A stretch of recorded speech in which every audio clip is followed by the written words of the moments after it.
This program is brought to you by Pussy Magnets. Put a midge on your friend with a pussy magnet. Welcome, welcome, my lovely lumps. Or maybe let's go with lovely labs. That's pretty on brand.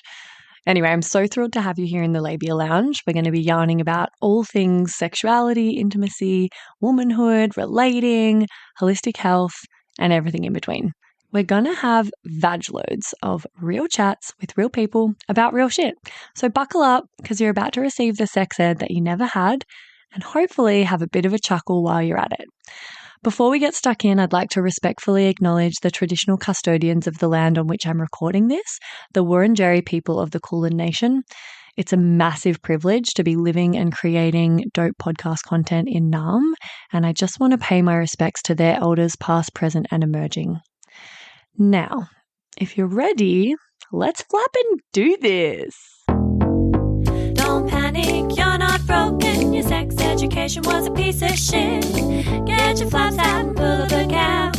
It's the Labia Lounge. Hey gang, just before we jump into this episode, I wanted to offer you an opportunity to access my new mini course for free before I start charging for it in future. It's for people with vulvas and it's quick to complete. It's all about demystifying the female body and pleasure anatomy and getting some basic fundamentals to understand your body better. It's called Pussy Pleasure Secrets, Your Roadmap to Bedroom Bliss. You can grab it on the freebies page of my website or in the show notes. It's a great little free resource to kind of dip your toe in or act as a bit of a taster for my work. So if you've ever been curious about this sort of thing and you just don't know where to start, or you want a really quick, easy, accessible, non-threatening way to get the ball rolling and start working on this stuff, this is a great place to start. Hey labial lovers, welcome back to the second podcast episode of the Find Freya A Fella series and my 201st episode. I think that's how you'd say it. So basically I'm doing a series of episodes that are exclusively around dating for the duration of the Find Freya A Fella campaign. I'm 1 month into the campaign, so I thought it would behoove me to enlist some expert help from some labial legends in the dating and relating space. So I've got Laura Forbes with me today to give us all some tips and insights about dating. Laura is a relationship coach, writer, and founder of Quit Dating Idiots. She helps women break free from unhealthy dating patterns, rebuild self-trust, and create relationships rooted in clarity, alignment, and mutual respect. Known for her straightforward, no-nonsense approach, she combines depth with humor, helping women reconnect with themselves, recognize misalignment, and choose what feels true to them in life and in love. Oh my gosh. Welcome, Laura. Thank you for having me. Excited to be here.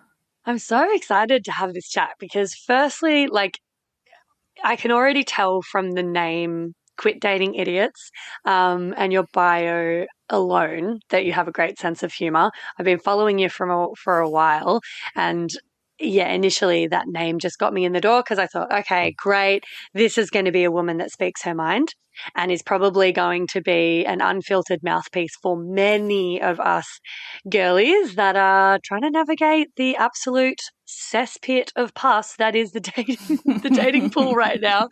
Not to be too negative. I am meeting a lot of lovely people, but yeah, it's rough out on these dating streets. And I think that your no bullshit approach really appealed to me.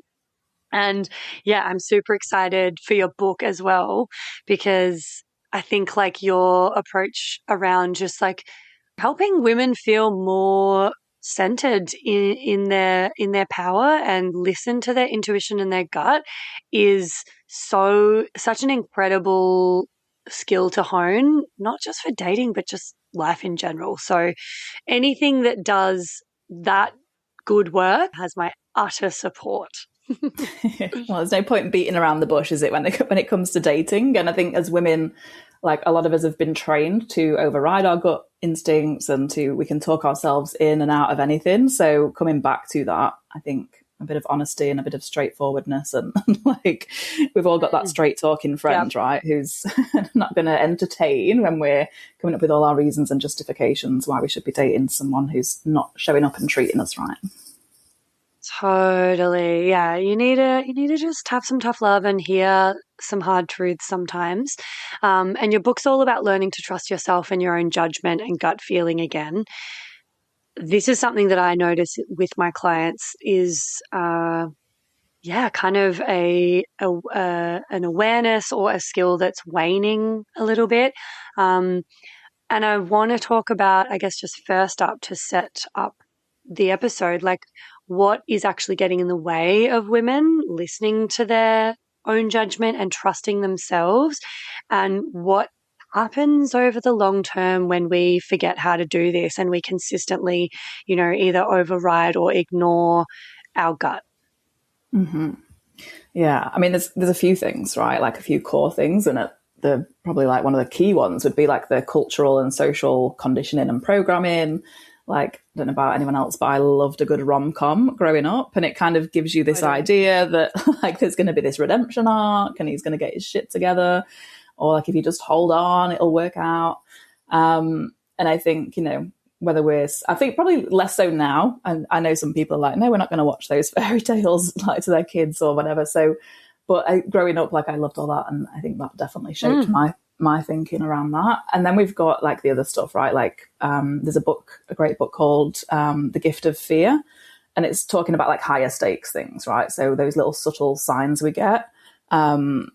And again, we might override thinking, I don't want to be rude, right? So, or it's not socially acceptable to say no in this situation, so I'm just going to go ahead. Or even from that, again, that young age, that social conditioning of, we've all seen kids that are like, no, I don't want to give so-and-so a kiss. And the parents like, no, you've got to, like, and just those little overrides, which are kind of unwittingly training us against our own boundaries, our own instincts.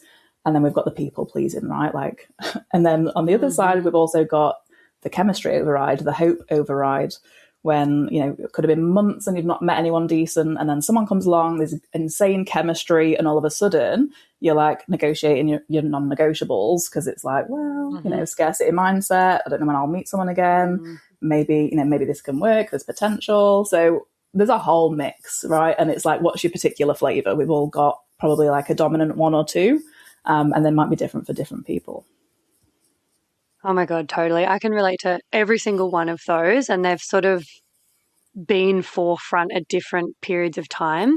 One that I'm really aware of at the moment is like this scarcity mindset. I've been single for over 3 years now. That's the longest I've ever been single before. I'm older than I've ever been before while dating, and dating has changed a lot since last time I was single. So all of those factors are kind of rolling into, this sense of like, oh my God, all the good ones are taken. There's no one left. Everyone still in the dating pool is either avoidant or at the very least quite non-committal and flaky.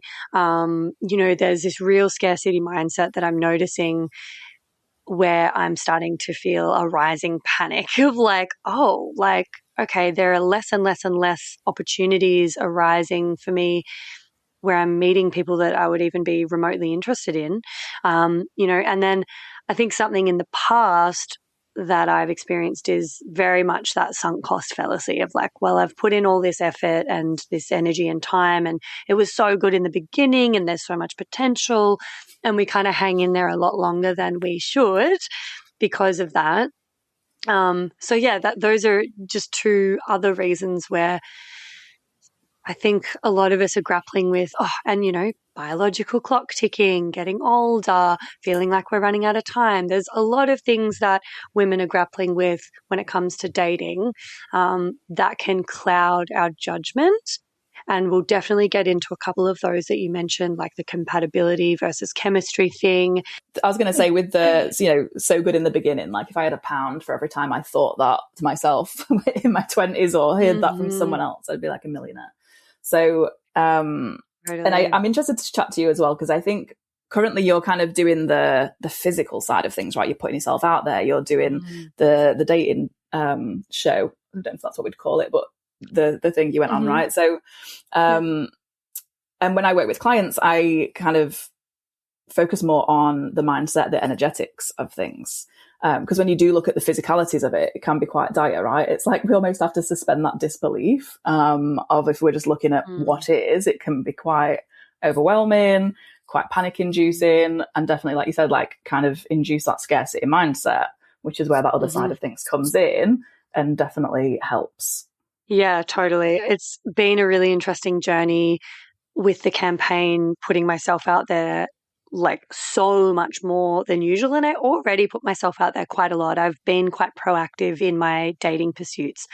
But since starting Find Freya A Fella, which for those of you that don't know, it's a 3-month social experiment / dating campaign that I'm doing, where I'm trying to crowdsource a boyfriend and I'm boycotting the apps. I'm not using any dating apps whatsoever. I think that, I have strong opinions. I don't judge anyone for using them, and I've used them a lot over the years. But I think that they've completely fucked the dating culture and the landscape that we're all kind of trying to relate in. And so I've boycotted the apps. I'm getting out into the wild, meeting people in person, taking risks, getting rid of this, I guess, shame or stigma around being a single woman that wants love and partnership, just fucking off all of the judgment around that wants to kind of keep me secretive and private about it. And I'm just declaring, hey, I'm ready for love. I'm ready for partnership. We're hardwired for connection. I fucking want it. And I'm going out and looking for it. And within that, really pushing myself to approach strangers and start conversations and go the extra mile that I normally wouldn't, because I'd be way too nervous and socially anxious to do that. And I don't want to have to. I wish I didn't have to. But something we're definitely experiencing in Australia, at least in very, very high and increasing levels, is what they're kind of coining the nonchalance epidemic. And Australian men are notoriously shitty for dating and really, really low effort, like very nonchalant, very low effort. It's like uncool to show interest or to pursue. And so a lot of women I know, including myself, are kind of taking matters into our own hands and bringing the party to them, because nothing's happening otherwise. Like no one is approaching us. No one's taking a risk or asking us on a date or striking up a conversation. And therefore, it feels very, very scarce, when you're not actually coming across very many opportunities. But I've been going out and creating opportunities for myself, and that's been really empowering and really interesting, because the scarcity mindset is nowhere near as intense for me now that I've just been taking more shots in the wild and meeting more people and creating more opportunities for connection. It's been really quite good for my mindset so far. So that's cool. Yeah, definitely. And you're no stranger to pushing yourself out your comfort zone. So it's like a good social experiment, regardless of the outcome. Totally. So yeah, something that I also notice with how women will often, either people please or self-sacrifice or settle because of whatever reason, whether it's scarcity, whether it's biological clock, whether it's sunk cost fallacy, whether it's just not thinking we deserve better. Every time we have a gut feeling or we notice a red flag or we feel not quite right about something, but we override that or we hang in there, we give someone the benefit of the doubt, and then it goes badly because we should have listened to our intuition. The double whammy of why that feels so damaging to me is that then erodes our sense of trust in our own judgment and intuition even further. It reduces our self-respect for ourselves and our kind of view of our integrity. And so our self-worth and self-esteem takes a hit because we then beat ourselves up for knowing better but still fucking up or still sort of putting somebody else first. And so that is the scary thing that I see as another ramification of this this sort of waning trust in our own judgment. Yeah. And alongside that, you have that other thread, which is, especially like you said, the dating landscape is not ideal. So the more rejections or, short things that were promising to begin with, and they said all the right things and you trusted your gut and was like, yeah, I think I'm doing my due diligence here. And then they, bounce at month 3 or whatever, that can reinforce any existing, insecurities or limiting beliefs. And the more that pattern plays out, the more entrenched they get, right? Which then reinforces the scarcity mindset of like, yeah, there's something wrong with me. Like I'm fundamentally unlovable, or I'm not good enough, or, whatever. Because there's like most of us have got something along those lines, like from way back. And then if we're not kind of working with that, it can just get reinforced and reinforced. And then alongside the self-trust breakdown is a recipe for misery. Oh my God, that's so well put.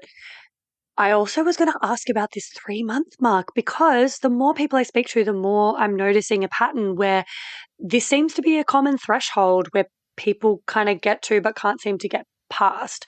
Am I making that up, or is that an actual time frame that you're noticing is common? For sure. Like, what's the deal? Yeah, 2 to 3 months. And I think when you think about it, right, like in the beginning, there's the desire, the kind of chemistry is at play, and you're not in real life. You're in that honeymoon period, right? So it's not like, oh, what are we doing for dinner this week, or what, the logistics. It's all still quite like exciting and new. And again, if someone has got more of a, avoidant attachment style, they're not activated yet because the other person's not committed yet, right? The other person's still sussing them out. It's often when the other person who maybe have more of a secure attachment style or more of an anxious attachment style starts to think, okay, cool, like this has been going on for a few months, like, we're talking about the future, we're both into each other. They start to kind of relax into it. And then that for the other person can feel a bit too much too soon, right? Even though it's not been too much too soon, it's been paced over 2-3 months. And it can just activate someone. I mean, when most of us have got some wounding from the past or some attachment, stuff from the past.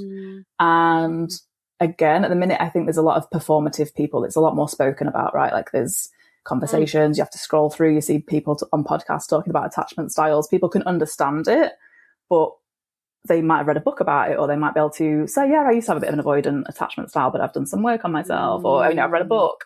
And it's like, but have we shifted into embodiment, right? And again, it's okay if someone has a freak out, it's can you repair? But often with these situations, the other person just bounces out and that's it. You're left just reeling on your own. So I think that's a big thing to navigate in the modern dating world.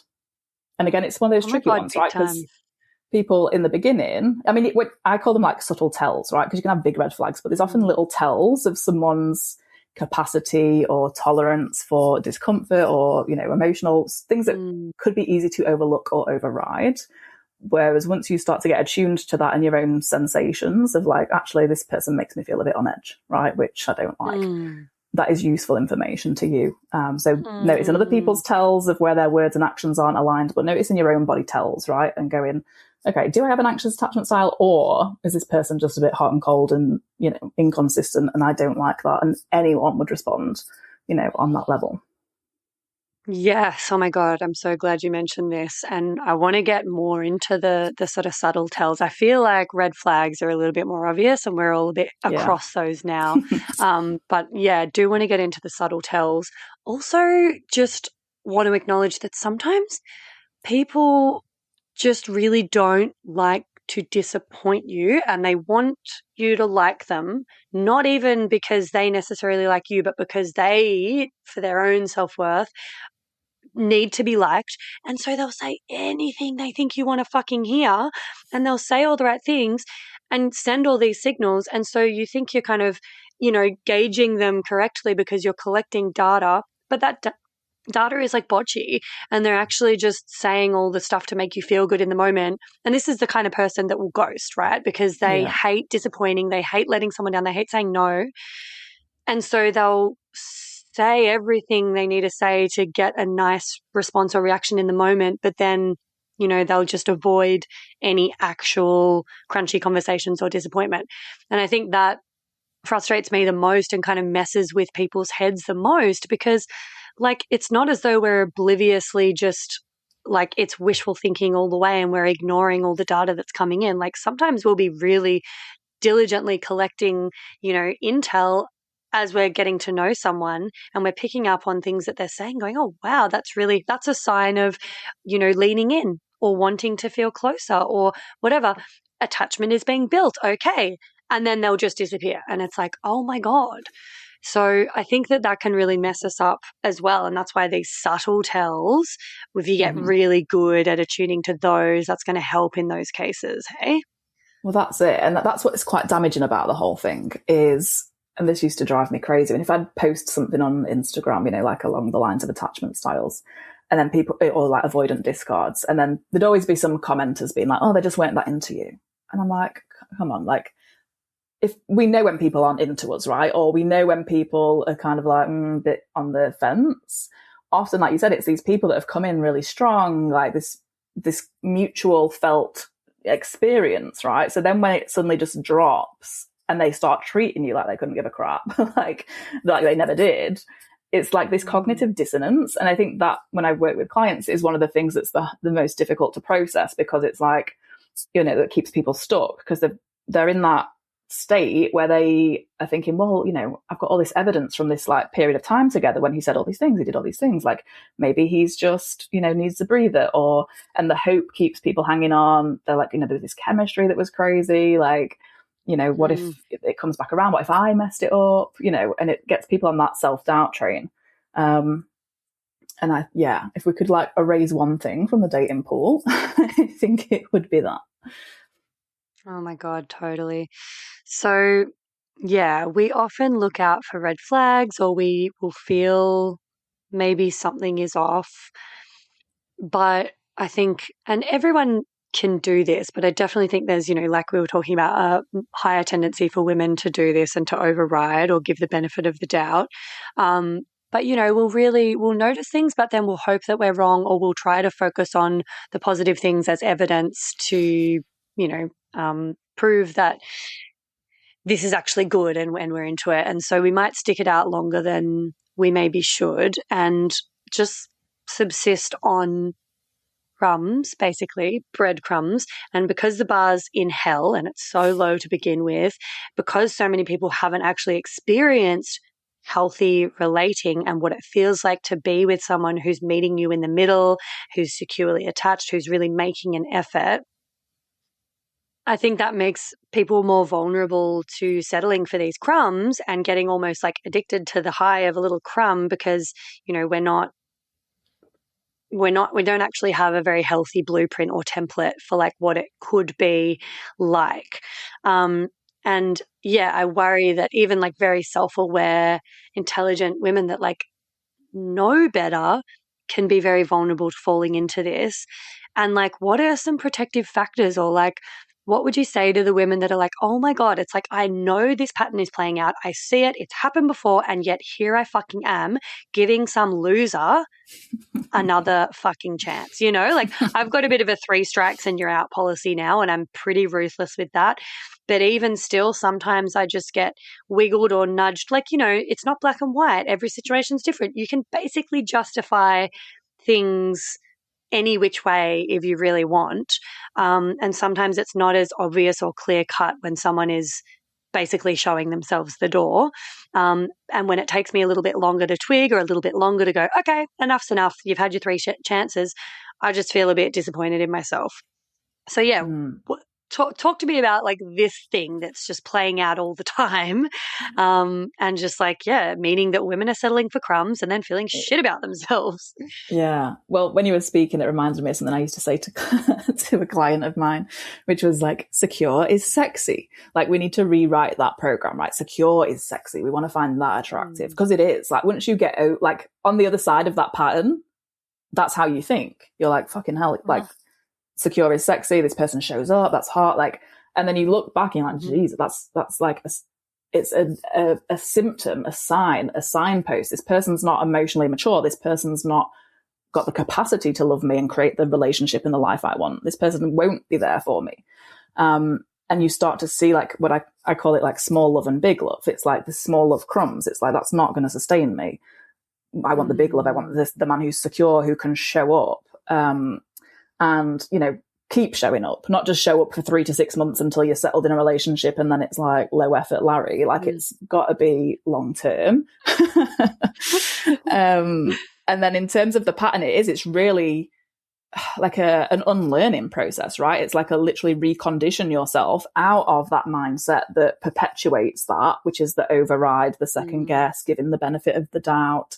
And you start to look, for me at least, when this was kind of happening to me, and I started to go, you know what, all the crazy chemistry I've experienced, because that's what it is, right? Like, it's really the hot and cold, the instability, but we kind of think, oh, that's chemistry because that's what we're used to, and it's comes and we're attracted to them. And I was like, of all the insane chemistry, why the hell has none of it ever lasted, right? Like, when I look back and I've experienced this chemistry, all these different people, and none of them went the distance. So why do I think that's a signpost of this is what a component that should be a relationship? And not to say that once you get into secure relationships, there's no chemistry. There is, but it's equally alongside compatibility, because the chemistry gets us overriding that. And people say, well, we are compatible because, he makes me feel a way that no one's ever made me feel, or he does this for me, or he sees me, he gets me in this way. And it's like, yeah, but there's two sides to compatibility. Like, one is, are you compatible in personality and interests and lifestyle? The other is, are they compatible with the life and the love you want to create? Because if they are inconsistent, if they're hot and cold, if they don't show up for you, if they're not, prioritizing you, they are not compatible with the relationship and the life you want, right? And no amount of chemistry is going to make up for that. And again, life is not necessarily a picnic in the park, is it? Like, we know that we might get ill, or we might have family stuff we need to deal with, stress situations. And it's like, how does this person show up? Because what really matters, especially if you want, a family and kids, is a partner that can come through for you, who has capacity, who will prioritize you, who will, be attuned to your needs as well as their own. And that's like where that whole saying of like secure is sexy, because you shift your focus to how does this play out, longer term. And then that's pointing us back to our own avoidance sometimes, right? Like, sometimes it's more comfortable for us to be with someone who's not fully choosing us, because then we don't have to confront our own discomfort with intimacy and someone who's showing up and choosing us, which is like the the little flip that we don't often think about until we dive deeper into the work. Yeah. I love the chemistry versus compatibility conversation, because that's such a common argument for why people stay with guys, or, stay with their partners, and why they think that it's got to be right. This has got to be the one. It's got to be, because I've never felt anything like this before. I've never felt this level of chemistry.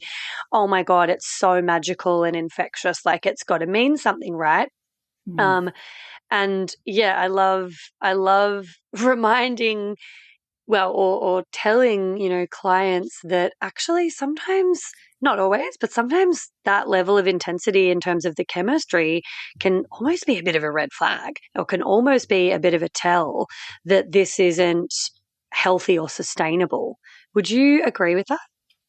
Yeah, definitely. Definitely. And I think as well, the people that kind of fall into this trap, speaking from experience and, working over the past decade with women, is often there's already that disconnect from our own attunement, right? So it's like there's certain people, I'm sure you've experienced this, if you're dating someone who turns out to be a huge walking red flag, and then you have that friend who would never have entertained it, right? They would have cut it off early. And you think, well, what is it about them that makes them, kind of not susceptible to the same people, right? And I think, comes down to the attunement we have. If we already have that foundation of self-negotiation, people pleasing, putting other people's, needs above our own, I kind of also broke it down into like archetypes, right? We all know like the fixer, where it's like, I'm the person that, I like to take care of people, right? And this person needs help. And I feel like if I can just be indispensable, I'll be chosen, I'll be loved. Or the cool girl who's used to like, oh, I can't have any needs because that's going to put the other person off. So I just act really chill. Deep down, I'm like dead inside because this person's not meeting my needs. And I feel like I can't express them, otherwise they'll disappear. But even if they do choose you, they're not choosing you because you've kind of kept a big part of yourself out of the limelight. And then like the storyteller who literally lives, you can turn crumbs into banquets, right? Who literally thrives on the imagination, the mystery, the projection. And it's those things, when we already have that within us, it's like a filter through which we're looking at situations, relationships, people, right? So that's what throws us off kilter. Wow. So Who are the people that are going to be the most vulnerable to falling for pure chemistry with no compatibility there? Well, probably the storyteller, because again, we're in our imagination, right? So it's like they do something undesirable, we've got a story to rewrite, like we can spin it a different way. Or they give us a crumb. It's like, that Mark Twain quote, it's like, I can live for 2 months on a good compliment.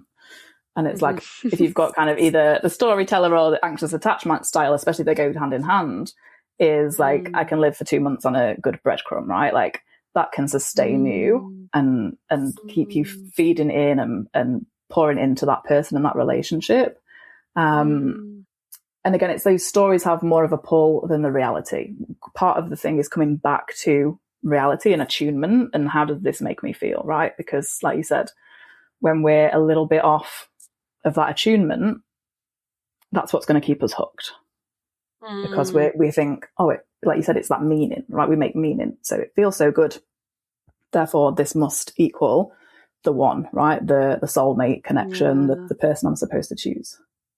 Yeah. And especially, I feel like I've probably been the most vulnerable to settling in the past when I've been having a bit of a rough one and not feeling particularly high self-esteem or self-worth. Like then I just sort of feel like, what I perceive as, what I think I'm worthy of or deserving of is really different to when I'm actually feeling quite good in myself and, quite full power. So it's just a shame that these sort of idiots can prey upon, usually the people that are a little bit more vulnerable at the time of meeting them. And then once they have us, I think so many people just really want to believe that it's going to work, and they really want to give the benefit of the doubt. And we just, we give too many chances because of that. But with regards to compatibility, like what are the actual things that we should be considering when we're considering a partner? Because there's obviously a period where we're really kind of, it sounds very clinical, but collecting data about a person. And, there's some things that really should be non-negotiables that we need to be aware of and think about and have kind of dialed in first, so that we know what we're looking for and what to kind of measure up a connection to. What are the types of things that we should be thinking about in terms of non-negotiables, like values, stages of life, relationship to money, like do you want kids, do you not? Those are some examples off the top of my head, but what are the ones that you teach people, like, okay, you need to really think about this and know where you stand on this when choosing a partner? Hey, baby babes. Sorry to interrupt. I just had to pop my head into the lounge here and mention another virtual lounge that I'd love you to get around. It's the Labia Lounge Facebook group that I've created for listeners of the potty to mingle in. There you'll find extra bits and bobs like freebies, behind the scenes, or discounts for offerings from guests who have been interviewed on the podcast. There'll also be, hopefully, inspiring, thought-provoking conversations and support from a community of labial legends like yourself. My vision for this is that it becomes a really supportive, educational and hilarious resource for you to have more access to me and a safe space to ask questions you can't ask anywhere else. So head over to the links in the show notes or look up the Labia Lounge group in Facebook and I'll see you in there. And now, back to the episode. Yeah. And again, I think that's the difference, right? When we're young and carefree in our 20s or, late teens, and it's just we go on the vibes and the chemistry. And then we realize, like, actually, like, what does it mean? And again, like, often we're still finding ourselves, right? We don't know. We're a bit more pliable when we're younger because we're like, well, what is super non-negotiable to me? When I'm working with clients, there's a few things. So first of all, it's like do you want kids or not, right? Like, and if you do, then dating someone who doesn't obviously has to be a non-negotiable. And again, I think some people get into trouble and override thinking I can change their mind if they just, like that can get people into trouble. But being clear on, do you want children? And also, if the partner has children from a previous relationship, is that a deal breaker for you? Then we've got like the type of relationship you want. Is monogamy, a deal breaker and non-negotiable? If so, then obviously that becomes part of your filtering system. And again, even for people with monogamy, is marriage, again, it's not for everyone, but some people want that. So looking for a partner where, you've got that common goal. So those are the two kind of deal breaker ones, plus distance, right? Like, are you prepared to relocate? Like, what's your radius? Because there's no point looking at far-flung corners of the world if you're not actually prepared to relocate at any time. So they're the kind of non-negotiables. Then we're looking at value system. And again, not just like your values, but the order of those values are going to impact, so you might share similar values, but if they're ordered differently, like someone really prioritizes freedom and flexibility, and also like security is kind of down the bottom of their list, and they meet someone who's like got security and stability right at the top, and they're very like stable and a home-based person, and they like an annual holiday, but they're not built for that kind of more carefree lifestyle. That could cause conflict. Yeah, exactly. So values, and then, shared interests. Is there something in your life that is really important that your partner understands or is getting involved in? Or, is it less so, like we just have a shared interest in music and that's, that's cool. But they're kind of preferences. And that's kind of really the main bit. The rest then is, how is that person showing up, the qualities of that partner, like their capacity. And again, if your love language is, words of affirmation, do you want a partner that can actually show that to you, right? Versus someone who's like really closed off in that department and not very affectionate. They're the more subtle things that as you get older and you've had dating experiences and you realize, that doesn't work for me. If someone's really like not affectionate, like I need that affection, or vice versa. So that's kind of what I would focus on. And again, ultimately just that feeling. How do you want to feel in the relationship when you're together? And also like if you're apart, you want to feel calm, right? Like you want to feel secure, stable, like that person is thinking of you, even if they're not right there. Yeah, amazing. Yeah, and I'd love to get more into like what inconsistency is actually telling us, because I think we can make a lot of excuses for people when actually they're telling us some pretty clear messages with their behaviour. Before that, though, let's do the segment Get Pregnant and Die. Don't have sex, because you will get pregnant and die. Don't have sex in the missionary position. Don't have sex standing up. Just don't do it, promise? Do you have a sex ed story for us? I do. And I think this kind of borders on TMI too. I think it has a little sprinkle of TMI on it. Great. We'll do a combo segment. TMI, we love it. TMI, we love it. So mine, I obviously am from the UK, and I think it was probably like year 7 when we had our sex ed, and we were all like psyched for it. Like, oh, she's, we're waiting for it. We know it's coming. And she came in with this bag, and it maybe had some tampons in, maybe like a banana and a condom, something like that. But what I remember is, I remember like talking about chlamydia and the STDs and stuff that you might have to watch out for. Fast forward, and it was very kind of underwhelming. Fast forward, a decade or two, and I get my first abnormal pap smear result.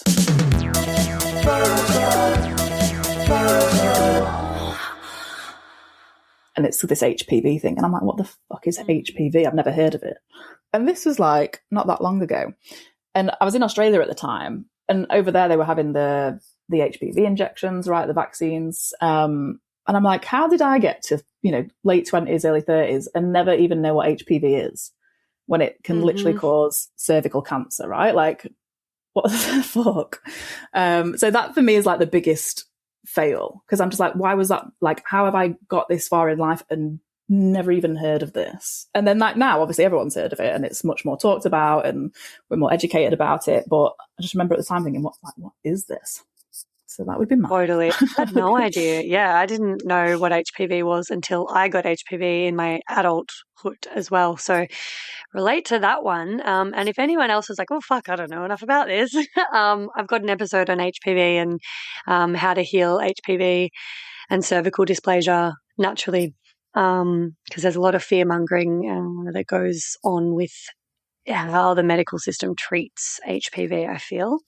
It is scary though. Like, Yeah. Yeah, it is. It is. And also sometimes it's nowhere near as scary as the doctors make out because you don't even have the strain that's associated with cervical cancer.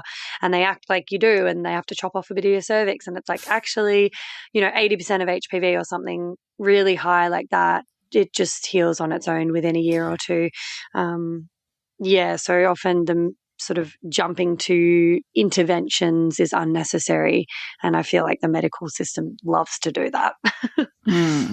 But yeah, I was like, how did I get this far in life thinking like the worst that could happen is you get pregnant or you become infertile if you don't catch, chlamydia or whatever soon enough, when in actual fact, the extreme of it could be much, much worse. Totally, yeah. Yeah, and I don't remember HPV being talked about at all in the STI talk or Never. No. But yeah, let's chat a little bit about some of these subtle tells because I would say one of them is just showing up inconsistently and being a little bit unreliable, maybe a bit flaky, maybe very inconsistent on the texting sort of wait times. And a real pet peeve of mine is when someone seems keen to see you, you make a plan, even that can be hard, and then if they flake on that plan but then they're not proactive about rescheduling another plan, and they're kind of leaving the ball in my court, but they're the ones that flaked, and I'm like, hang on a second. So yeah, like what does inconsistency actually tell us, and why should we really be listening to that instead of tolerating it and giving more chances?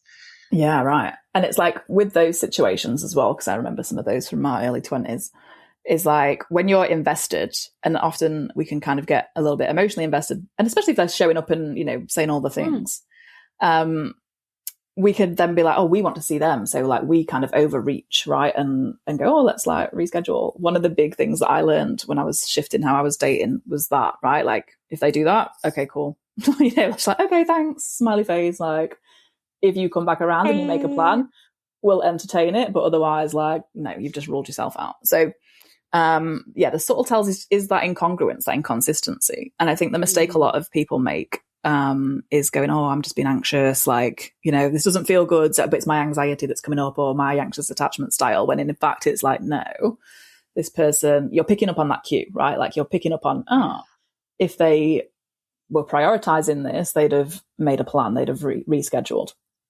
Or, at least said, I don't know my schedule yet, but I'm going to come back to this.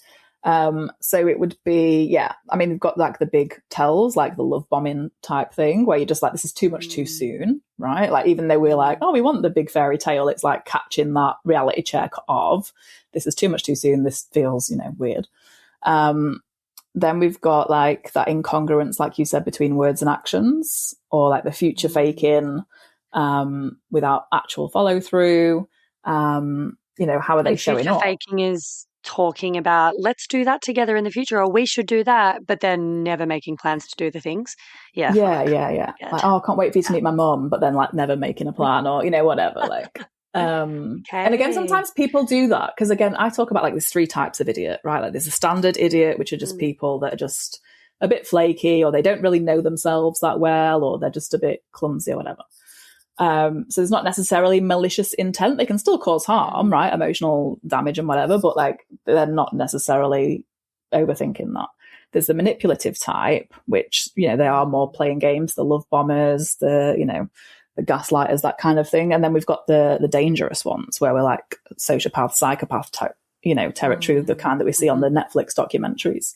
And so, they all have different levels of tell, right? But, and again, like, for example, with the more manipulative, dangerous ones is if they're encouraging you to kind of share too much early on, right? So I talk a lot about boundaries with clients, because when you meet someone, especially if you are attracted to them and you're wanting to build a relationship, there can be that temptation to kind of let you all down and overshare and let them, because you feel like you're building intimacy and connection and getting to know each other.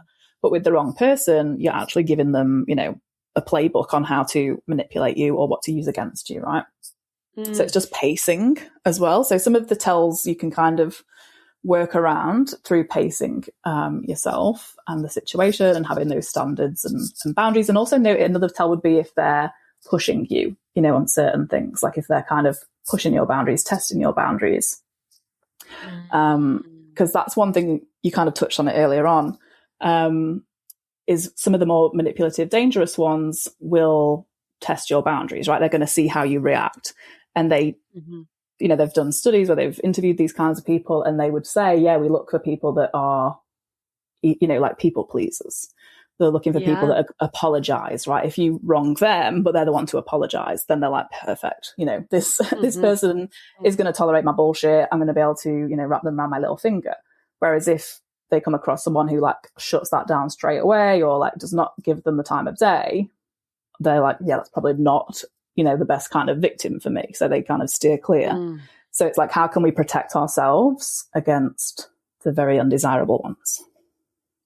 Yeah, absolutely. And it's really frightening when because I've watched interviews and read different studies around perpetrators of sexual assault and domestic violence and things, narcissistic personality disorder, all of this kind of stuff. And like, yeah, they do talk about how they test you pretty early on and see how you respond to your boundaries being pushed or overstepped. And that is them collecting data on you and how malleable you are, how easily manipulatable you are.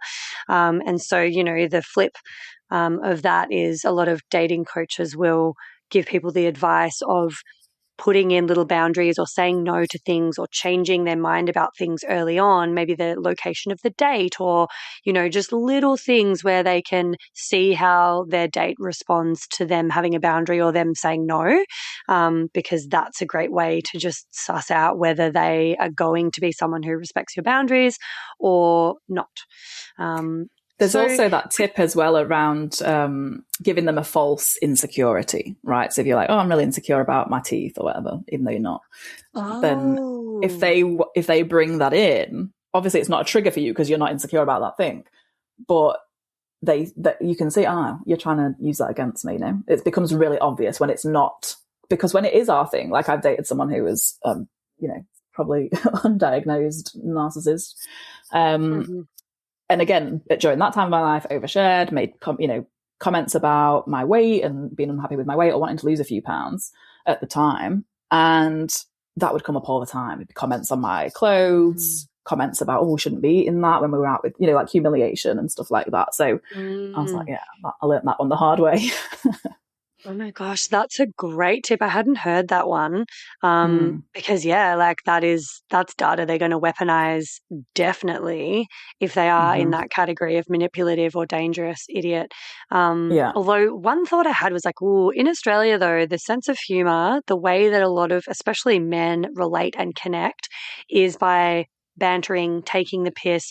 And we love, when I say we, I mean sort of in Australian culture, there's a real penchant for actually pointing out the things that people are insecure about and like using those in it's meant to be a lighthearted, jokey, bantery way. It's something that I don't like about Australian culture and humor, but I can see, a friend, for instance, like very much taking something that you've said you're insecure about and like trying to weave it into a joke. It's not what everyone does over here, but that would be a little bit murkier for me to be able to tell. And I guess then it would just be like, well, my sense of humor is not compatible with yours because you are trying to point out an insecurity and make that into a joke, and I'm not into that. Well, that's the thing. I lived in Australia for 8 years, and I think British humor is similar. Like there is that element of British banter as well, but with that it's okay. Like, yeah, we all make, the odd off-color joke, right? Or we push a button, like, but it's then what happens after. Because with this particular example, I said on numerous occasions, right? Like, I don't like that. And also, like, I did have Australian friends over there too, and they never would have said, certain things like that. So yeah, it's after you assert your boundary and say, actually, can you please not do that? If they then continue to do it, again, that's a huge red flag, right? That's like, get out of there. Because they are not respecting your boundaries. And again, I think when it does come down to an actual insecurity, there's that shame component, right? And the internalization, which keeps people stuck because they're like, well, I shouldn't be eating that. And it triggers something within us, which keeps us in those situations. Whereas like if you're using the kind of red herring one, it's much easier for you to extract yourself because you're not getting activated by that thing at the same time. But yeah, that's a huge one. And then I think the longer we kind of go is this leverage, right? Sometimes if you've been in the habit of kind of not addressing something, because again, sometimes you don't know how to address it, right? It can be an awkward situation. And at the time, and I've worked with a lot of women that have said this, they're like, it sometimes takes me a while to process like what I think or what I want to say. So you kind of miss your opportunity, so to speak. But it's about coming back to that and going, actually, can we just circle back to this thing that you said, the other day, because I wasn't happy with it. And here's this. And again, this is a tell, right? How someone responds. If they get defensive or they flip it back around to you, big red flag, walk away. If they go, oh my God, I'm so sorry. Right. I didn't realize, I didn't mean to. And that's followed up with them never doing that thing again. Or even if they do like kind of go to make a joke and catch themselves and go, oh, shit, I'm not going to do that. That's a different story. But if they are repeatedly kind of overriding those boundaries that you've explicitly said, there's no excuse for that in my book. Yeah.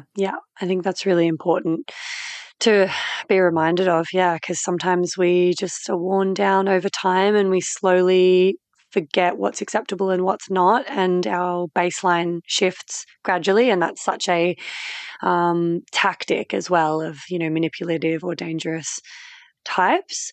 So I'd imagine the most common type of idiot, though, is the first one that you mentioned, which is just kind of a bit oblivious, a little bit flaky, a little bit hopeless. I know there's definitely a lot, I would say more and more of that happening in Australia, where, it just feels like everyone's forgotten the skills of relating and showing care and respect and effort. What are some of the kind of tells, the subtle tells with that category? And can these ever be, because what I find myself falling into sometimes is trying to educate or like coach someone, because I'm like, hey, maybe you're not aware of this. Maybe no one's ever taught you this before. Maybe you haven't been quote unquote trained by your last girlfriend. But I feel like we're all out here doing God's work, basically molding and training these men how to be better partners for the next fucking girlfriend that they have. And that's exhausting. So like, where's the line? Like how much should we be allowing in terms of leeway and understanding that someone maybe just hasn't developed these skills yet and they just need someone to compassionately tell them? Is that our job? Should we just drop it like it's hot? Drop it like it's hot, yeah. Excuse this quick interruption. I'm shamelessly seeking reviews and 5-star ratings for the potty because, as I'm sure you've noticed by now, it's pretty fab, and the more people who get to hear it, the more people I can help with it. Reviews and ratings actually do make a big difference to this little independent podcaster, and it's really easy to just quickly show your support by taking that simple act of either leaving 5 stars for the show on Spotify, or even better, writing a written review and leaving 5 stars over on Apple Podcasts. Or if you're a real overachiever, you can do them both. That would be mad. If you're writing a review, though, just be sure to use G-rated words, because despite the fact that this is a podcast about sexuality, words like sex can be censored and your review won't make it through the gates. Lame. Anyway, I would personally recommend doing that right now while you remember, just to get on top of it and let me know you're with me on this journey. Thanks, gang. Enjoy the rest of the epi. Drop it like it's hot and do the rock away. Because here's the thing. I can't remember who this was. There was a quote somewhere and it was like, you don't want to be a coach, somebody's coach, whatever. And they don't want that either. Right. So no self-respecting partner is going to want someone who has to coach them and, baby feed them how to be a fucking decent human being. Do you know what I mean? Especially in the age of social media, when you can literally go and listen to a podcast on this, or you can see a clip of the podcast, even if you're not looking for it, right? Or just watch world events and the conversations that are happening. So again, I suppose it depends on the specifics and the nuance of what we're talking about in regards to what's coming up. But for the most part, I would actively encourage you not to be trying to coach someone into, because again, most people have tried that, right? I know I certainly did, whatever it was, coach them on how to treat you better, coach them on what a secure attachment style is, coach them on how to speak your love language when they have no interest in actually doing that, or changing. And I like what you said, because I always say this, it's relating, right? At the end of the day, we can complicate dating and relationships to the ends of the earth, but what we come back to is it's relating. Most of us are not going, I don't know how to relate to friends, I don't know how to treat friendships. It's like we know how to be good humans. We know how to be considerate, kind, thoughtful, how to care and prioritize someone that we love and care about. If someone doesn't know how to do that, they need to go and figure that out on their own and then come back, not have someone actively coach them. Now, there is that nuance of, maybe someone has never even heard of an attachment style, right? So you can have that conversation, but it's how responsive are they? So again, when we talked about non-negotiables, there's two things I always come back to as well, which is communication and willingness. Because if someone doesn't have a certain skill, or there's, something they need to brush up on, are they able to communicate about that, without getting defensive or shutting it down or flipping it on someone else? And are they willing to? Because most people, don't necessarily have the willingness. So you could be coaching all you like, but if they don't have the willingness to actually do the work or make those changes, you can't coach someone on that anyway. So you're literally wasting your breath. So, and it's just exhausting. And it's that secure is sexy thing, right? Like secure, competent. Like you said, the bar has been in hell for a long time. And it's like, I definitely see the rise of women no longer tolerating and doing that extra labor, because we see the impact. And again, I don't know if it's just that I've got a bit older now, but it's like you realize the toll of all that unpaid emotional labor that's, taken over the years, and how little you have to show for all the men you've rehabilitated and prepped for their, wives or girlfriends. Oh my God, literally. I feel like I'm verging on bitter old spinster territory where I'm like, I think I've got nothing left in the tank. I actually think I've spent my best material, best years, best all of it on men who didn't deserve it and that I didn't wind up with. And now what's left? Like, and that's kind of a very defeated, I don't feel like that all the time, but that's, also contributing to a sort of scarcity mindset where I'm like, far out, like, yeah, I've got less in the tank to waste on the wrong person. And you're seeing the cost. When you weigh up the cost, like you're confronted with the cost at a certain point, right? Because again, like when we're in our 20s, it's just like, we just assume it's going to figure itself out. Like we're not overthinking it because we're like, oh, I've got years, whatever, I'll find someone. And then as those years tick by and things are not, changing. And like we said at the beginning, like those patterns are getting more entrenched. The limiting beliefs are now like really taking root. The self-trust's like on rocky ground after years of overriding and bending over backwards. And it does leave you in that state of feeling depleted. And I think a lot of women are kind of obviously there's quite a lot on social media now, just like opting out for a little bit to refill. And I think that's perfectly good too. And I think when you were talking before about like putting yourself out there a lot, and I think, that's great. And if that's what you want to do, great. But I also think there comes a time to be even more discerning, right? So it's like, if you can do that and you're being selective and discerning of who you're, approaching and stuff, great. But I think sometimes we have to call that energy back and just be like, there's that common advice, like put yourself out there more, like just get out there more, give people a chance who aren't your type. And I think for some people, yes. For some people, yes. But for some people, especially the more, sensitive, empathetic people that have kind of been doing that their whole life anyway, it's like, do the opposite, right? Like actually call that energy back, focus on yourself, be more discerning and trust. Like I say, like, dating's not a numbers game, it's an alignment game. And that's kind of what I found. Because I once went on a date with like 7 different dudes in a week when I was in Australia, just for like a social experiment. And again, none of them ended up being anything. And I thought, this is where I kind of learned, like, actually, it's not a numbers game. It's more about being discerning. Because again, we know people who've been single their whole lives and have dated, hundreds of people over the lifetime in all different corners of the world, versus the ones that, stayed local and are now happily married with kids, like, and dated a very small amount of people in comparison. So I don't always think it is the numbers game. I think the best thing we can do is be attuned to ourselves, have that discernment, know your non-negotiables, and kind of filter accordingly. Yeah. Yeah, and I hear that date outside your type advice a lot, and I do think it's really helpful for some people who might be limiting themselves with specific criteria that's maybe actually not very important for compatibility or values alignment. But I do feel like for myself, I'm very I really, it grinds my gears when people try to tell me I'm being too picky or too fussy, because actually I do feel like I'm being discerning and I know what's important to me and I know what I need from someone, and I'm just not finding it readily.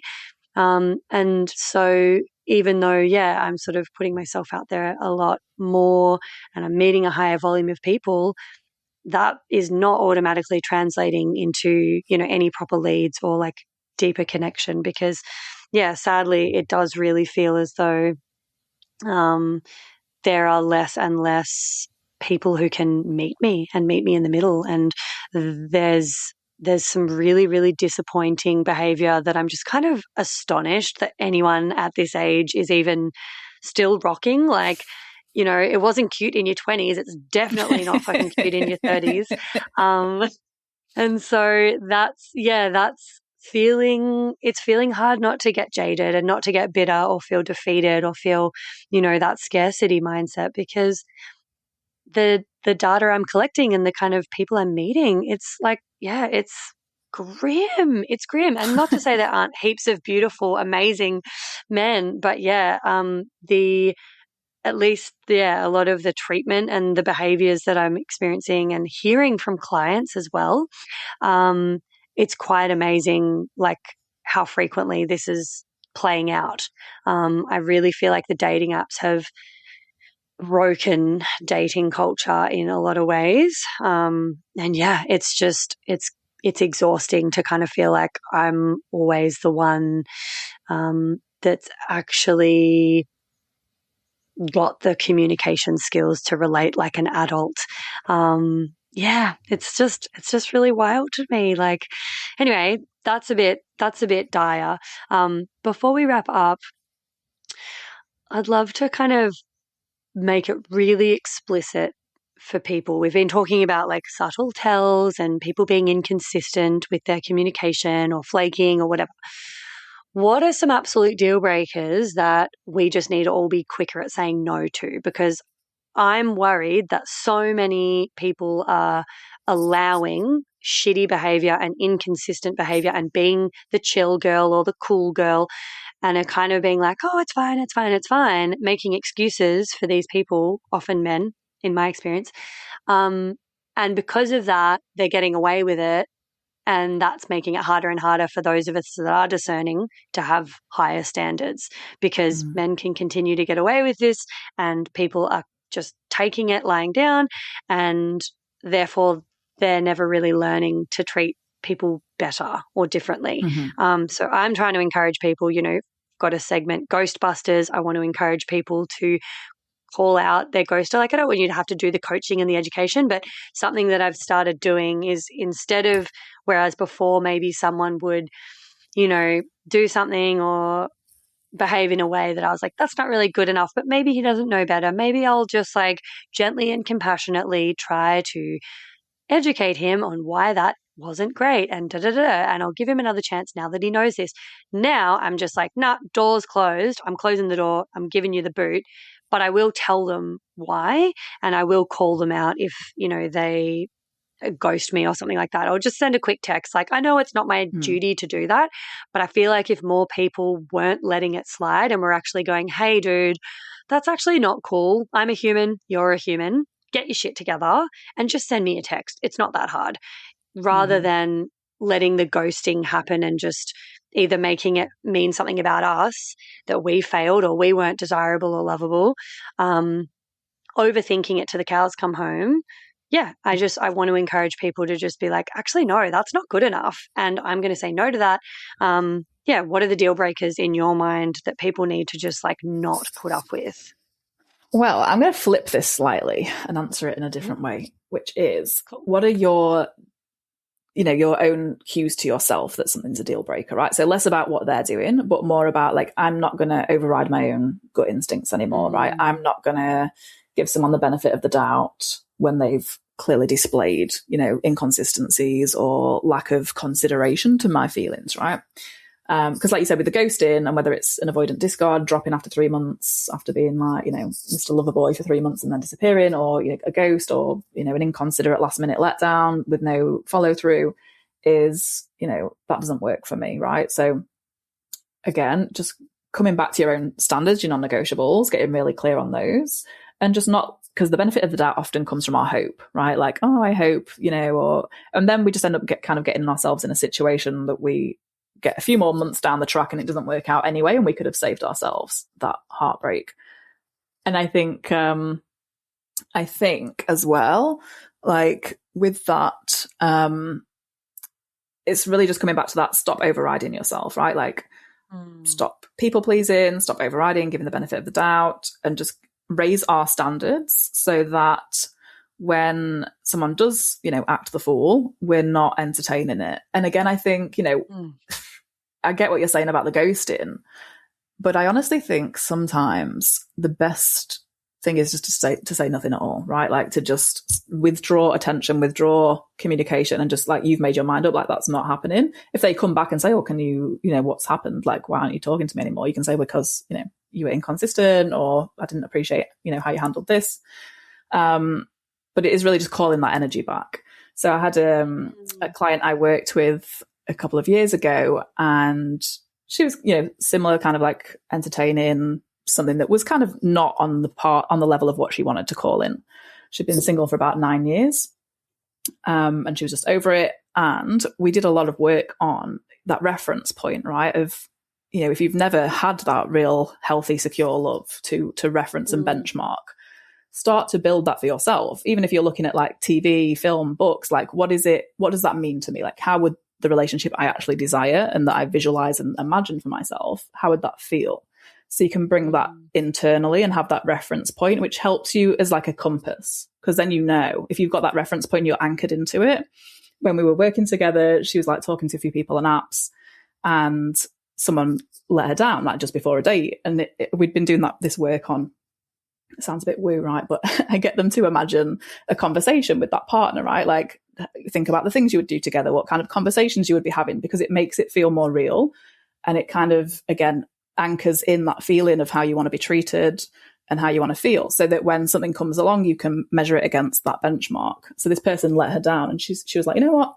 My husband wouldn't do that. So she just never gave him another chance, moved on, met someone a few weeks later, and is still happily with them 2 years later. So I think that is a piece of advice I would give to anyone listening as well, is get clear on what it is that you want, and then hold that as your standard, and just don't entertain anything that's not that. Yeah, I love that. And I love the orienting to like how we're feeling. Like if we're feeling unsettled, if we're feeling anxious, if we feel like a big indicator for me is if I have a feeling, like if I've got plans with someone and I've just got a feeling that day that it's not going to happen, that they're going to cancel.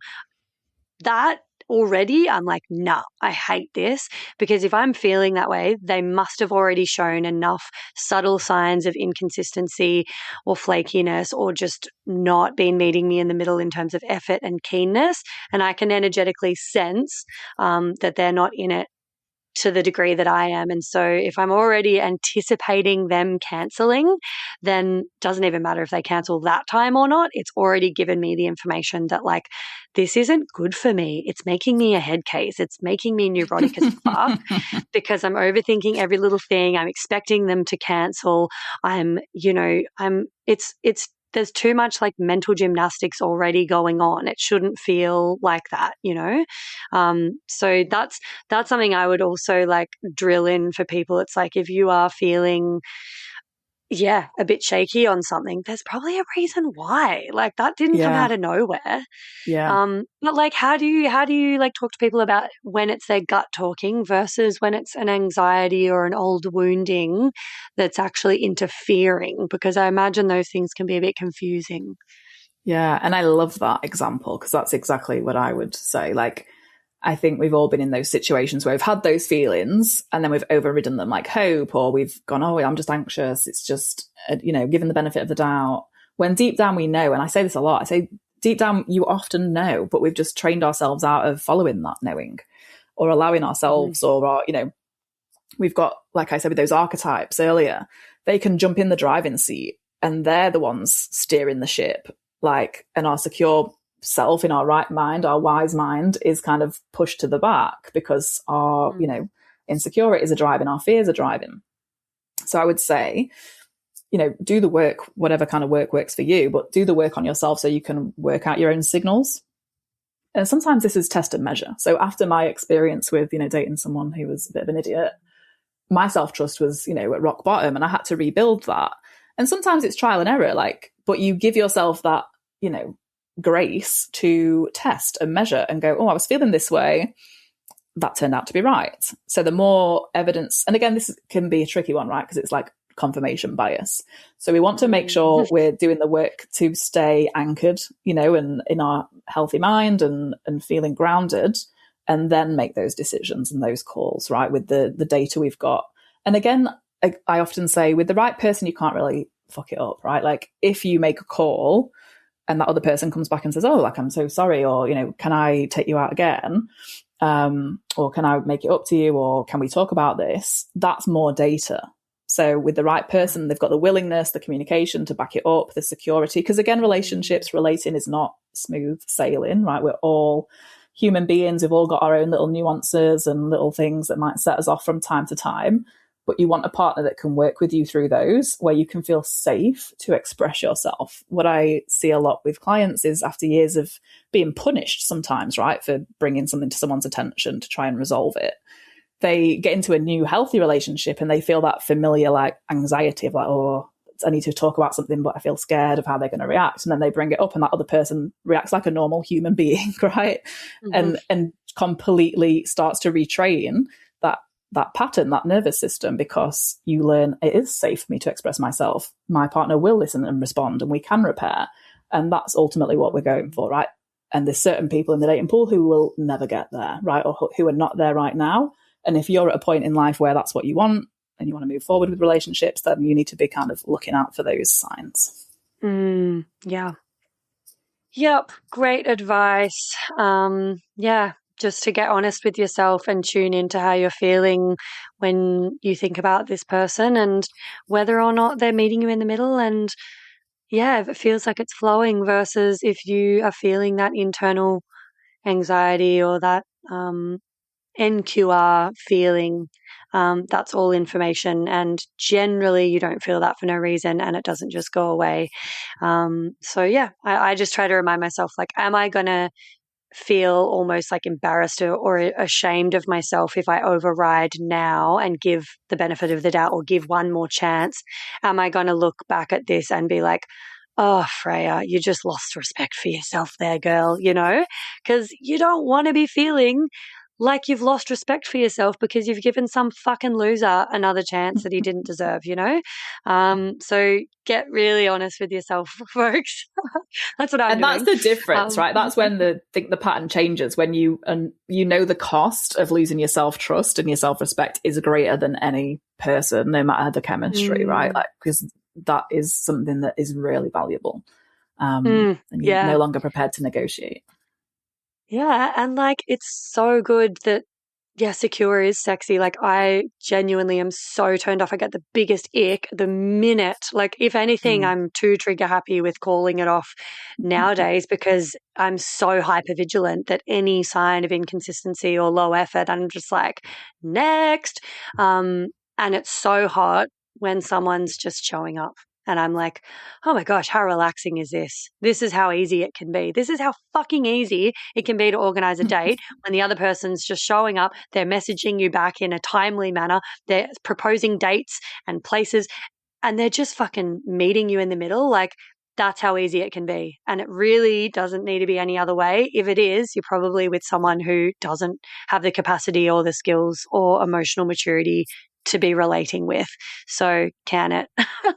Absolutely. Hey, me again. If you'd like to support the potty and you've already given it 5 stars on whatever platform you're listening on, I want to mention that you can buy some really dope merch from the website and get yourself a Labia Lounge tote, tee, togs. Yep, you heard that right. I even have Labia Lounge bathers. Or a cute fanny pack if that'd blow your hair back.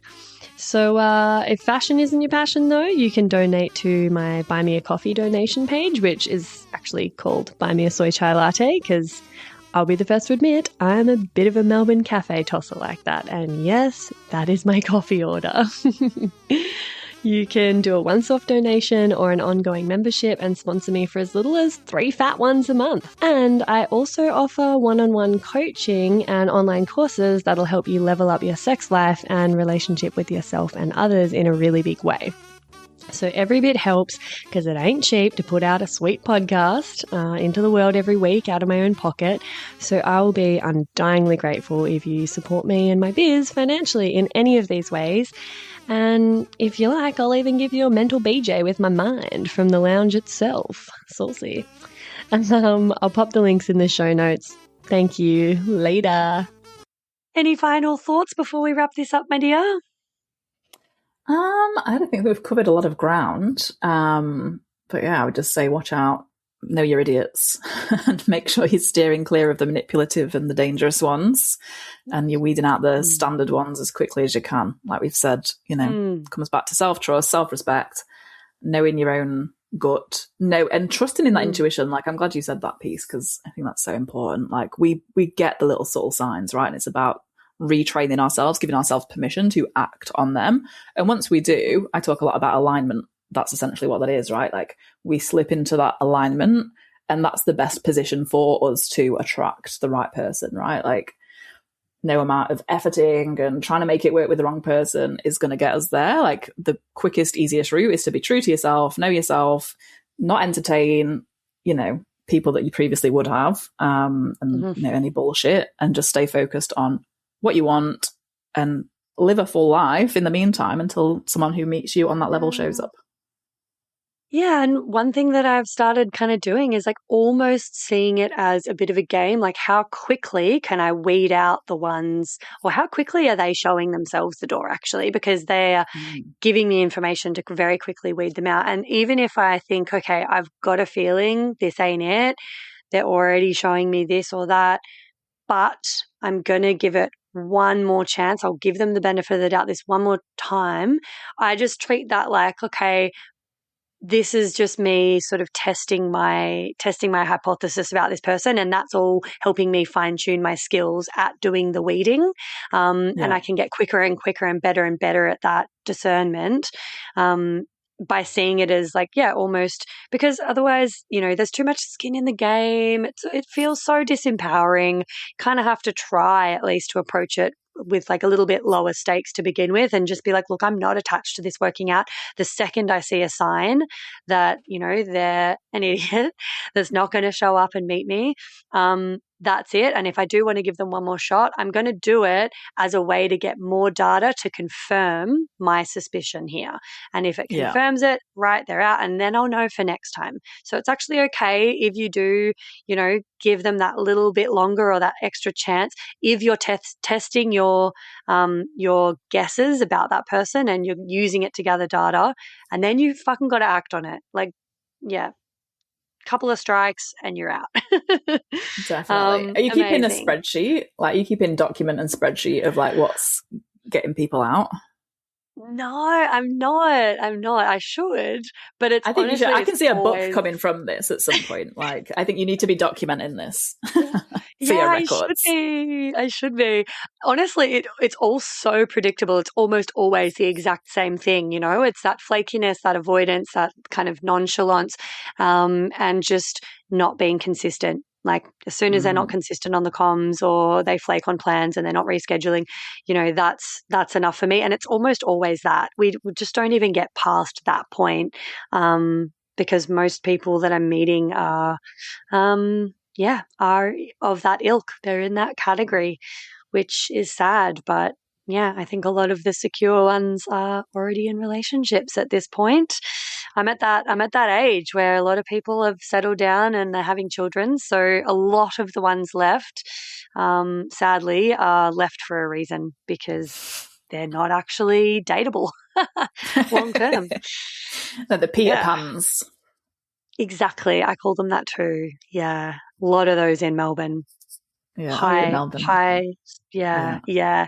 I think statistically, I don't know how, sciencey this is, but I've heard that, from a lot of like surveys that Melbourne is probably the worst possible place, with the most Peter Pan boys and the most kind of non-committal E&M baby boys. Oh, yeah. They're fucking everywhere. Ugh, yuck.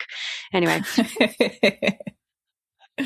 I'll let you know how I go with the campaign and if I notice any other patterns, but that's pretty much the main one. It's just inconsistency and a lack of communication, and that's a big enough deal breaker for me to not really give them another chance.